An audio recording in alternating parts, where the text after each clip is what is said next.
Okay. Kakanta din yan.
Lumiliban sa inyong kapitan, sa inyong mga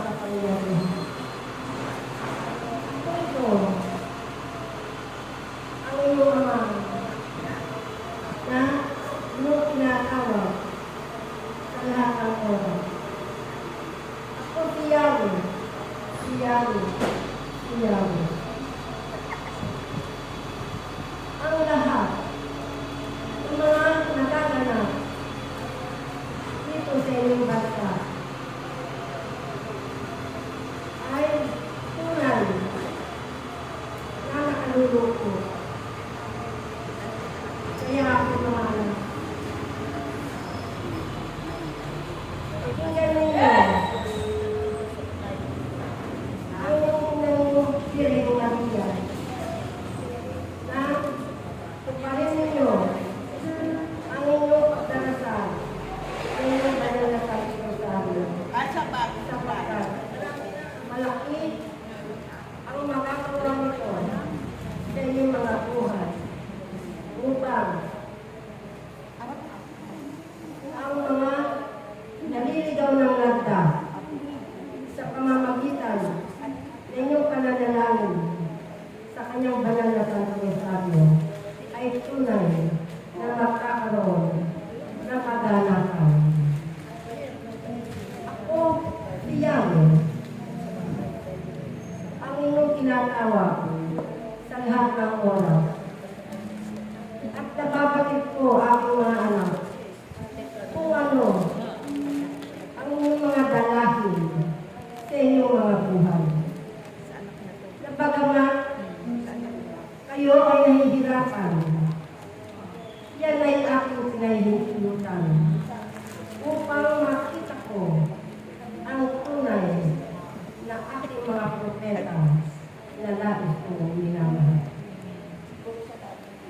Ako si Yahweh, ang siyang magkakalob sa inyo ng lahat ng inyong pangangailangan. Kaya aking mga anak, sumunod lamang kayo sa aking mga pinag-uutos. Alisin ninyo ang lahat ng mga basura sa inyong mga puso at kalooban. At panatilihin ninyo aking mga anak ang pag-ibig, ang pagmamahal na mayroong kapayapaan. Sapagkat batid ko ang inyong mga hinihingi sa akin. Huwag kayong lumuha, aking mga anak, sapagkat malapit ko na pagkulob sa inyo ang inyong mga kahilingan.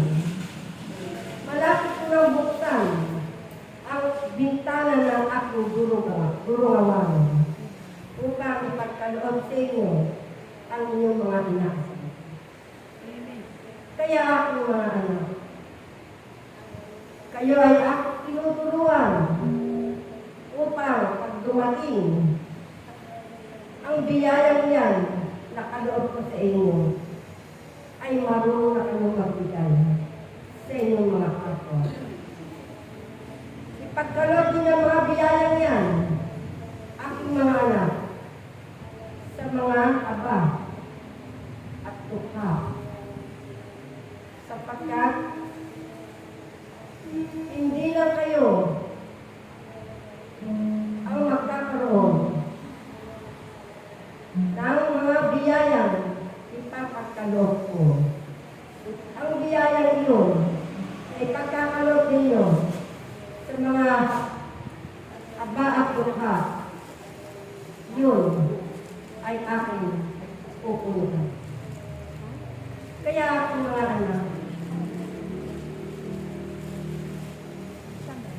kapag dumating na ang biyayang yan at dumapo na sa inyong mga kamay, ay alam na ninyo kung paano ito gagawin. Sapagkat ang lahat ng sumusunod sa aking kalooban ay pagkakalooban ko upang ng siksik-liklik at umaakaw sa pagpapala. Kaya aking mga anak, kapag dumating na yan, ang salita ko ay hindi maglalaho. Sapagkat ako ang iyong sandigan, ako ang iyong bato, ako ang inyong ama na siyang masasandigan ninyo lahat ng oras. Ako si Yahweh, si Yahweh, si Yahweh, ang inyong Diyos na kataas-taasan. Purihin niyo ako aking mga anak.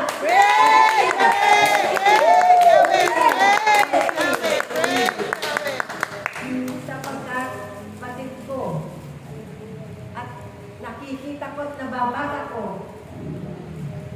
sa inyong mga puso at kalooban na hinihintay na ninyo ang pagbubukas ko ng aking gulungawan. At ito ay inyong makakamtan. Sa lalong madaling panahon, aking mga anak, padalangin din ninyo ang mga taong tumutulong sa inyo. Lalong-lalo na ang aking anak na labis kong kinalulutan na gumaganap dito sa templong ito upang ipagkaloob niya ang kagalingan. Ako ay nagpadala rin ng aking anak upang maging katuwang na inyong tulong lingkod. Kaya, ang lahat ng iyan ay pagkakalooban ko pa ng iba yung kahulugan. Kaya, kayo aking mga anak, manatili kayo sa aking tawag upang ang lahat ng mga iyan na aking pangako sa inyo sapagkat ang pangako ko ay hindi napapasok. Ako ang inyong Panginoon na makapangyarihan. Ang lahat ng mga bagay na iyan ay kaya kong ipagkaloob sa inyo. Ang lahat ng mga kailangan ninyo, ako nga ang inyong kailangan. Ang kagalingan, kalakasan ng inyong pangangatawan ay ako lamang ang magkakaloob ninyo sa inyong mga buhay. Kaya, nakikita ko na kayo ay mayroong katyagaan upang ako ay sambahin, luwalhatiin. Kaya, huwag kayong mag-alala, aking mga anak, malapit nyo nang makamtan. At kayo ay matutuwa sapagkat ako ang inyong ama, makahango sa inyong mga kahirapan. Ako si Yahweh, ang inyong dakilang manggagamot. Ako ay lahat ay may pagkakaloob ko sa inyo. Manatili lamang kayo sa aking tawag. Pamanatili ninyo ang pag-ibig, ang pagmamahal, at ang kababaan ng Diyos. Kaya aking mga anak, hanggang dito na lamang at hanggang